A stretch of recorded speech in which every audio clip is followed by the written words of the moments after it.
Okay, let's see the last part. So the last part is an exercise, and we want to process the top four most popular X-Men characters and their actors or actress. Well, we have the top four X-Men characters, and then the corresponding actors or actress, and then we want to dip three things together. So number one will be the popularity, and number two will be the character name, and number three will be the actor or actress name. Okay, so that's for the first part, and you want to produce something like this. And for the second part, well, we want to do a search. Well, we want to send in the X-Men popularity as as the first parameter, the actors as the second parameter, and then we also want to do a actor to search. So if you are searching the Rebecca Romy Jean, and then she's the mistake. Okay, and then we want to return a tuple. That there will be three things. Number one, the popularity, and number two, the character name, and number three, the actress name. Well, this is for a successful search. Well, but if that search is not successful, and then say, well, if we want to use my name as an actor name and to do a search, and then there will be an arrow. Well, this will be a tailored arrow saying there is no such character. So if you don't find anything, you do want to raise an arrow to the color. Well, and usually we hate this arrow and we don't want to see that. But if you can tailor the arrow message and tell the colors, what's going wrong, you do want to make use of this feature. Okay, so pause the video here, and I'm going to show you my answers after 5 seconds. Okay.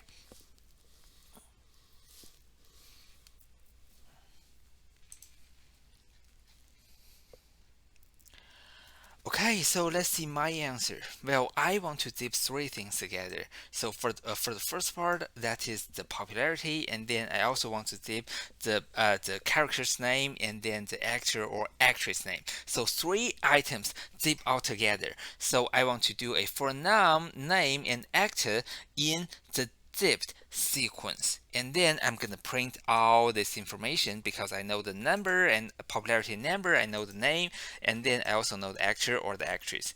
And for the second part, I want to do something similar. I want to do a search, so I use this flag variable saying, well, I assume that this is a character, this actor cannot be found, so I'm assuming that it is false, and then I'm going to do the search. I'm going to do the search in the zipped object and visiting all the zipped tuple one by one. And if I find the actor equals the actor to search, and then I find that, and I want to return a tuple with three items: the popularity, and then the character's name, and then the actor or actress name. And otherwise, eventually, if I cannot find that, and then I can just raise an arrow saying that's the value arrow, and then the arrow message is no such actor. Okay, so in this course I go through some of the common things and you want to do, and also some of the things you want to avoid.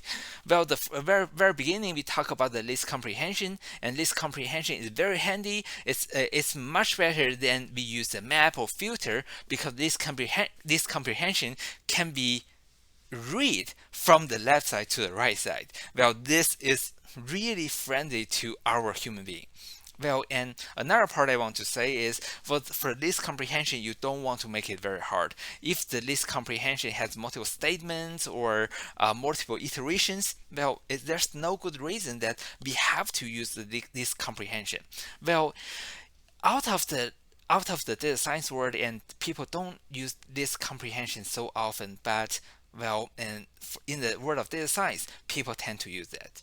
Okay, and enumeration is another cool thing because we are iterating through a list or something, and we can have the value and the index at the same time. Well, and if you have multiple items, you want to zip together because they have the one-to-one relationship, and then the best way is you want to use the zip to zip them, so the index 0 to index 0, index 1 to index 1, so they are all zipped together. Well, and there's a for the else well, else can be used with the for loop or the while loops. Well, this is a bad practice. Try to avoid using that. And I don't really understand why Python designers don't want to take this feature out. I'm not a big fan of this feature, but as a computer science teacher, I do have to teach this feature is available in Python, and then I also have to teach you this is not a practice to use that feature.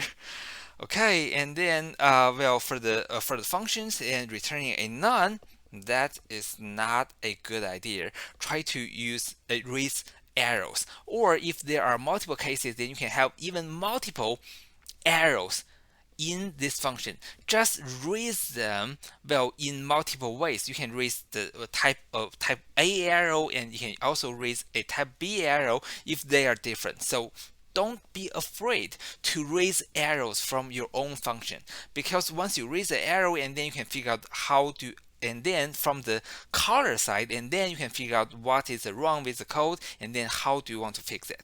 Okay, so that's it for today, and there's indeed one more lecture to go.